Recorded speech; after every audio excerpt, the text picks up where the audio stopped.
बाराबंकी लोकसभा से कांग्रेस पार्टी के सांसद तनुज पुनिया जी। तनुज जी, 140 वर्ष कांग्रेस पार्टी की स्थापना को आज पूरे हो चुके हैं। सेवा और बलिदान के 140 वर्ष, ये आपके बैनर पे लिखा है। 140 वर्षों बाद आप यंग हैं, डायनामिक हैं, एजुकेटेड हैं, कांग्रेस पार्टी को आप कहाँ देखते हैं? देखिए, कांग्रेस पार्टी देश के दिल में है और कांग्रेस पार्टी के दिल में देश है।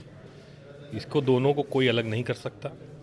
जो नींव रखी गई थी, इस देश की नींव, संविधान की जो नींव रखी गई थी, वो पूरे संघर्षों से, खून पसीने से, स्वतंत्रता संग्राम सेनानियों के खून पसीने से, उनकी विचारधारा से ये सब निकल के आई।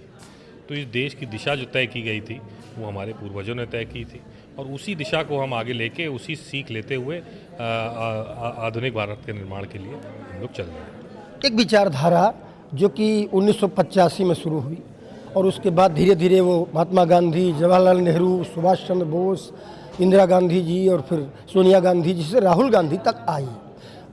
ऐसा क्या लगता है आपको तनुज जी कि वो विचारधारा जिसने लंबे समय तक देश पर राजनीति के माध्यम से लोगों की सेवा करने के लिए राज किया, आज वो विचारधारा अगर कमज़ोर हुई और दूसरी विचारधारा मजबूत हुई, तो इसके पीछे आप क्या कारण देखेंगे शिक्षित व्यक्ति होने के नाते? नहीं, तो हमारी गलती थी।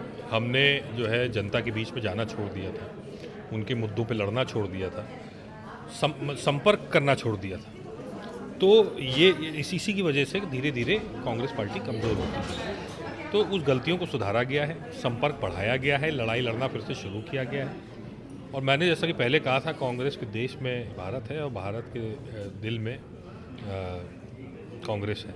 तो उसको जो है आप अलग नहीं कर सकते। हम लोग हमेशा लड़ाई लड़ते रहेंगे, गरीबों की, पिछड़ों की, दलितों की, आदिवासियों की, अल्पसंख्यकों की, जो डिप्रेस्ड क्लास होगा, जो दबा कुचला वर्ग होगा, जो गरीब व्यक्ति होगा, उसकी लड़ाई लड़ने के लिए हम लोग आगे निकलेंगे। क्योंकि आप जवाब बहुत अच्छे दे रहे हैं, इसलिए हम सवाल पूछ ले रहे हैं। एक विचारधारा जिसने देश में केंद्रीय सरकार पर कब्जा कर रखा है, देश में सबसे ज़्यादा राज्यों पर उनकी सरकार है, उत्तर प्रदेश जैसे देश सबसे ज़्यादा सूबे में उनकी सरकार है, कैसे कांग्रेस पार्टी किस फार्मूले से उस विचारधारा से लड़ पाएगी? हम अच्छा खराब किसी को नहीं बता रहे। नहीं, देखिए, लड़ाई की बात है। जैसे कि मौजूदा सरकार अब देश के गरीबों के बारे में सोचना छोड़ दिया है। चाहे मनरेगा को हटाने की बात को ले लीजिए आप, चाहे आप ये काले कानून जिस तरह से किसानों के आए थे, वो आप देख लीजिए, वापस लेना पड़ा लेकिन लाए तो थे। जिस तरह से लगातार गरीबों पर प्रहार कर रही है, तो हम लोगों को भी ग्राउंड पे उतर करके उनकी आवाज़ बनना पड़ेगा। जो जिनके ऊपर अत्याचार हो रहा है, उनकी आवाज़ बनना पड़ेगा। पिछड़ों, दलितों की आवाज़ बनना पड़ेगा, जिनके ऊपर सबसे ज़्यादा अत्याचार हो रहा है, महिलाओं के ऊपर जो अत्याचार हो रहा है, तो उनकी आवाज़ बन करके लड़ाई लड़ेंगे। तो निश्चित रूप से आने वाले समय में कांग्रेस पार्टी दोबारा सत्ता में आएगी। अच्छा, 2024 में एक बड़ी सफलता हम कह सकते हैं, आंशिक सही, कांग्रेस पार्टी को मिली। एक सीट से, एक सांसद से 6 सांसद हुए। आप सब काम कर रहे हैं अपने क्षेत्र में। उधर दूसरे सहयोगी जो आप कहते समाजवादी पार्टी, उनको तो कमाली हो गया, तो 37 सीटों तक पहुंच गए। वो जो गठबंधन था, वो गांठ अभी पक्की है या ढीली हुई है पहले से? नहीं, बिल्कुल पक्की है। जो है, क्योंकि ये विचारधारा की लड़ाई है। जो संविधान पे प्रहार करने वाली विचारधारा है, जो गरीबों और मजलूमों के ऊपर प्रहार करने वाली विचारधारा है, उसके खिलाफ ये लड़ाई है। और उस लड़ाई में हम सब इंडिया गठबंधन के साथी एक साथ हैं और लड़ाई लड़ करके उनको पराजित करने का काम करेंगे। एक और प्रश्न हमारा अंतिम है और जवाब देना आपकी मर्जी पे है, आप चाहें तो दें चाहे ना दें। कांग्रेस पार्टी के अंदर से ही कुछ डिफरेंट स्वर उठते हैं। एक वर्ग है जो प्रियंका गांधी जी को प्रधानमंत्री चेहरा बनाने की वकालत करता है। ऐसी स्थितियां अगर कांग्रेस के अंदर ही बोली जाएंगी तो नुकसान नहीं होगा इस पार्टी को? देखिए, नुकसान की बात नहीं है। ये हमारी पार्टी जो है डेमोक्रेटिक पार्टी है।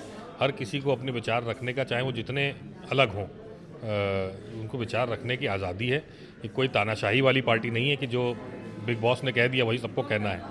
तो प्रजातंत्र में हर किसी को अपनी बात रखने का अधिकार होता है, अपनी बात कहने का पूरा मौका भी दिया जाता है। तो ये सब तो अलग अलग बातें तो निकल करके आएंगी ही इस ऐसे व्यवस्था में, और यही इस पार्टी की खूबसूरती है। 27 को लेके कुछ उम्मीद है या वैसे रहेगा? नहीं, बिल्कुल पूरी उम्मीद है। इंडिया गठबंधन की सरकार बनेगी। तनुज पुनिया सांसद हैं बाराबंकी जैसी महत्वपूर्ण जगह से, युवा हैं, उनके पिताजी भी राजनीति में सांसद रहे, अनुसूचित जाति आयोग के अध्यक्ष रहे और उससे पहले एक IAS अफसर के रूप में चीफ सेक्रेटरी भी रहे।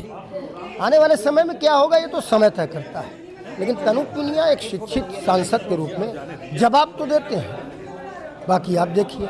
नमस्कार।